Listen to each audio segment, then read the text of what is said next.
Assalamualaikum warahmatullahi wabarakatuh. Bismillah walhamdulillah wassalatu wassalamu ala rasulillah wa ala alihi wa sahbihi wa man tabi'ahudah. Bersyukur kepada Allah dengan mengucapkan alhamdulillahirabbil alamin. Berselawat kepada Rasul dengan ucapan Allahumma shalli ala sayyidina Muhammad. Pemirsa Al-Abrar TV yang terhormat, pada episode ketiga telah kita jelaskan menurut orang-orang terdahulu cara mengenal kiblat dengan bermacam-macam cara. Terakhir semalam kita jelaskan bahwa Syekh Muhammad Asad Al-Banjari, beliau menjelaskan kiblat yang paling akurat adalah menurut Tol dan Urdul Balad. Tol itu garis yang ada di bumi yang telah ditentukan oleh ulama-ulama falak atau ahli astronomi, yaitu garis-garis yang melintang dari utara ke selatan. Itu dalam kitab tersebut disebutkan bahwa Tol 0 derajat itu terletak di Kepulauan Khalidat di negeri Maghrib atau negeri atas angin. Kalau sekarang yaitu di Inggris, yaitu di kota Greenwich 0 derajat. Mekah terletak 70 derajat daripada Greenwich tersebut. Dalam kitab disebutkan yaitu di Kepulauan Khalidat di Maghribi. Kemudian kalau Ardiyat itu garis tengah bumi. Urdul Balad adalah garis tengah bumi yang disebut dengan Khatul Istiwa. Khat atau garis di tengah-tengah bumi. Itu terletak di Hindusia. Dulu disebut Hindusia di negeri Masyrik, itu di daerah timur, yang sekarang sudah beberapa tahun itu Hindusia, yaitu Kepulauan Indonesia di Pontianak. Pemirsa TV Al-Abrar yang terhormat, kita teruskan keluar daripada masalah-masalah penentuan arah kiblat, entah dengan matahari, bulan, bintang, atau Urdul Balad, atau dengan Tol. Ada karamat para wali-wali terdahulu, ulama-ulama besar terdahulu, antara lain oleh Mbah Pulong dari Ampel yang berkubur beliau sekarang di samping Masjid Ampel. Mbah Pulong ini karamat beliau melihat kiblat itu dengan melubangi Masjid Ampel. Setelah dilubangi beliau, lalu disuruh jemaah untuk melihat kemana arah kiblat yang benar. Setelah ditilik atau dijenguk arah lubang yang dilubangi oleh Mbah Pulong, ternyata kiblat itu mengarah ke utara sedikit. Jadi yang ada itu barat, kemudian alihkan ke utara. Lalu kesepakatan pada saat itu berubahlah Masjid Ampel itu arahnya ke utara sedikit. Kemudian yang kedua, karamah daripada Syekh Muhammad Asad Al-Banjari. Beliau waktu pulang daripada Mekah Al-Mukarramah, belajar beberapa tahun di sana, sehingga di Jakarta dengan kapal besar Belanda, menunggu kapal kecil untuk menuju Kalimantan. Beberapa bulan di sana, beberapa masjid dibetulkan beliau, antara lain Masjid Pakojan, Masjid Luar Batang, Masjid Pasar Ikan. Itu kata beliau, masjid ini agak ke barat, lalu yang benar adalah begini, kata beliau, alah ke utara sedikit. Lalu dikeluarkan beliau jubah beliau, dibentangan beliau, suruh jemaah untuk mereka mana kiblat yang benar. Lalu mereka melihat ternyata di jubah beliau itu arah kiblat yang benar adalah arah ke utara sedikit. Lalu pada saat itu gempar masyarakat Betawi atau Jakarta pada saat itu. Akhirnya untuk menenangkan masyarakat kaum muslimin pada saat itu, Gubernur Jenderal Belanda turun tangan dengan memanggil Datuk Kelampayan atau Syekh Ahmad Hasan Al-Banjari beserta beberapa orang ahli-ahli palak, beberapa orang nahoda kapal yang tahu dengan ilmu bintang, beberapa para pendeta yang mereka belajar astronomi. Lalu dipanggil Syekh Ahmad Hasan Al-Banjari. Lalu ujar Gubernur Jenderal, Tuan Syekh, apakah masjid kami yang beberapa ada di Betawi ini salah? Lalu ujar Ahmad Al-Banjari, masjid yang ada kita ini agak tegak barat, arah ke barat sedikit, lalu yang benar adalah ke utara. Lalu Syekh Ahmad Al-Banjari ini mengeluarkan peta. Dikeluarkan peta, Presiden, ini tol daripada Makkah, ini tol daripada Betawi, ini urdul balad daripada Makkah, ini urdul balad daripada Betawi atau Jakarta.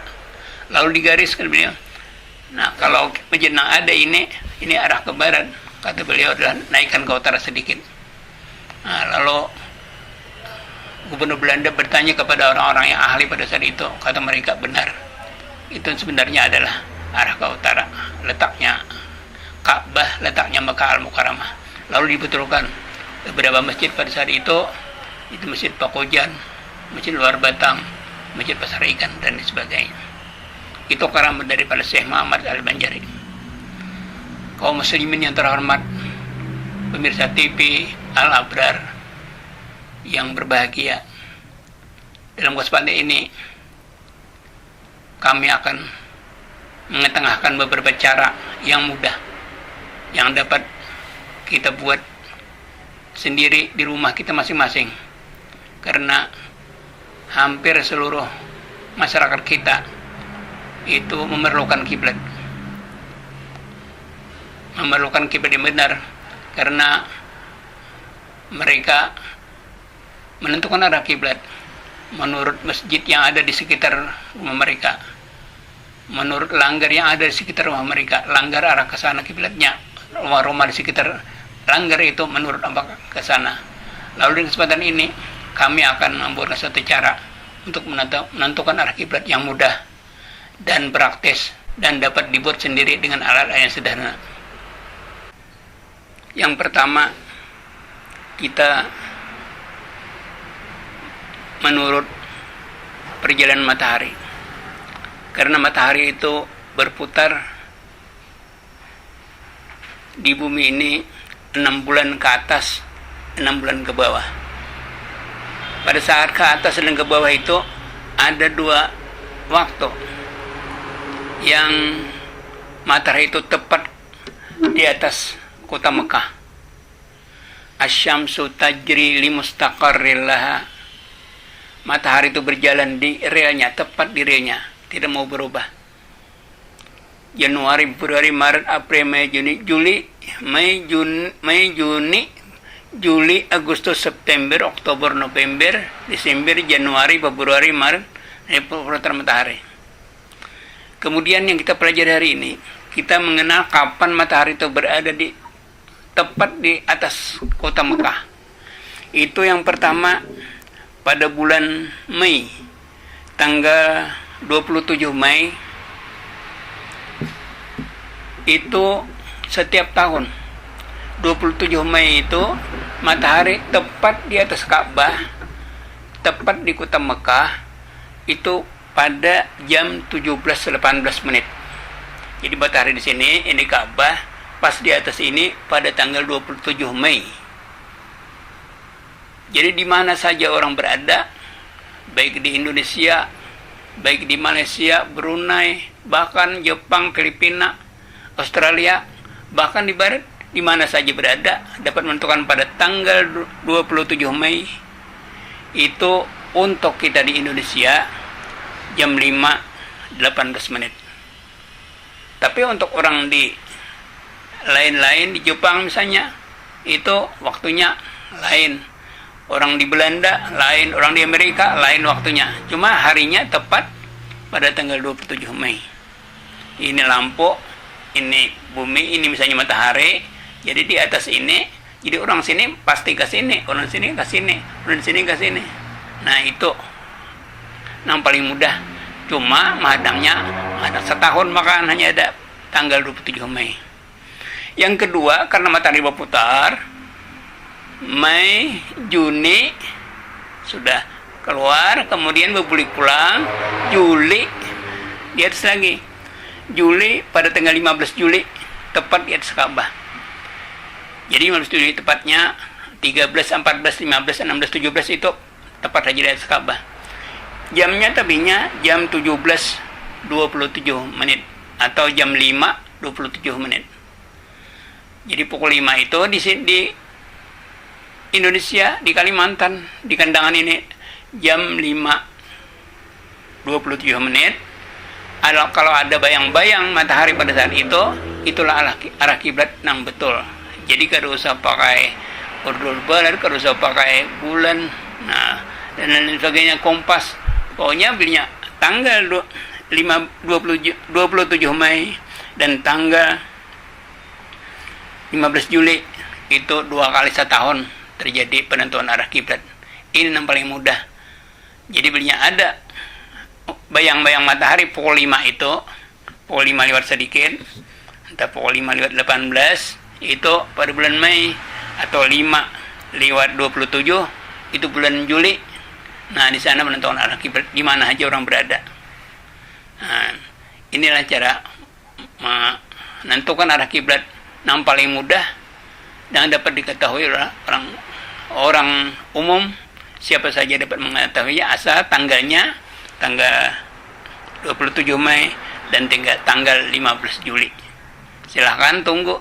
Cuma ini keberatannya menghadang bulan itu atau menghadang tanggal itu.